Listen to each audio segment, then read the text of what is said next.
నా పేరు పి. ఐశ్వర్య. నేను 8వ తరగతి చదువుతున్నాను. శ్రీకాకుళం జిల్లా పొందూరు మండలం కేజీబీ పాఠశాలలో చదువుతున్నాను.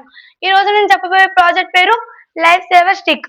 ఈ ప్రాజెక్ట్ ఎందుకు చేయదలుచుకున్నానంటే, రైతులు పదే పదే తమ పంట ఏ స్థాయికి వచ్చిందో చూడటానికి పొలాలకి వెళ్తుంటారు. ఆ సమయంలో విషపూరితమైన పాముల బారిన పడి చాలా మంది రైతులు చనిపోవడం జరుగుతుంది. మన దేశానికి వెన్నెముకైన రైతులు అలా చనిపోవడం నాకు చాలా బాధగా ఉంది.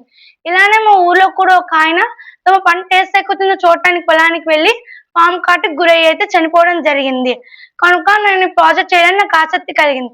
ఈ ప్రాజెక్ట్ తయారు చేయడానికి నేను ఉపయోగించిన పరికరాలు 100 centimetres pipe, LED light, HW battery, connectors, vibration motor వంటి పరికరాలు ఉపయోగించి ప్రాజెక్ట్ అయితే నేను తయారు చేయడం జరిగింది. ఈ ప్రాజెక్ట్ తయారు చేయడానికి నాకు కేవలం 90 రూపాయలు మాత్రమే ఖర్చు అయింది.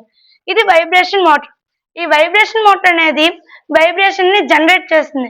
దీనివల్ల వచ్చే వైబ్రేషన్ వల్ల పాములు, కీటకాలు, ఏవైనా జంతువులు కూడా వెళ్ళిపోవడం అయితే జరుగుతుంది.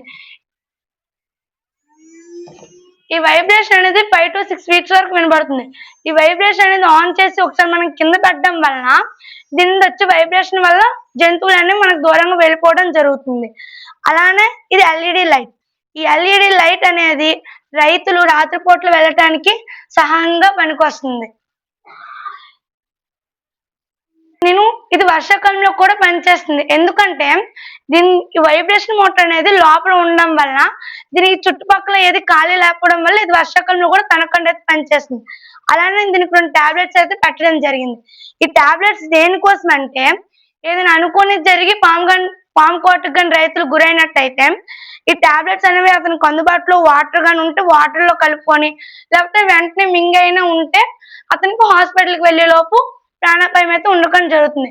కనుక ఈ లైఫ్ సేవర్ స్టిక్ అనేది నేను ఉపయోగించాను. ఇది అలానే మన గవర్నమెంట్ ప్రభుత్వం కూడా రైతులకి లైఫ్ సేవర్ స్టిక్ అనేది అందజేయడం వల్ల మనం చాలా మంది రైతుల ప్రాణాలు కాపాడడం అవుతాం. అలానే మన దేశ అభివృద్ధికి కూడా తోడ్పడతాం. నాకు ఇంత చక్కటి అవకాశం ఇచ్చినందుకు అందరికీ ధన్యవాదాలు. అలానే జన్య ఫౌండేషన్ కూడా ధన్యవాదాలు. వాళ్ళు ఇచ్చిన మెటీరియల్స్ అనేవి యూజ్ చేసి అయితే నేను ప్రాజెక్ట్ అయితే తయారు చేశాను.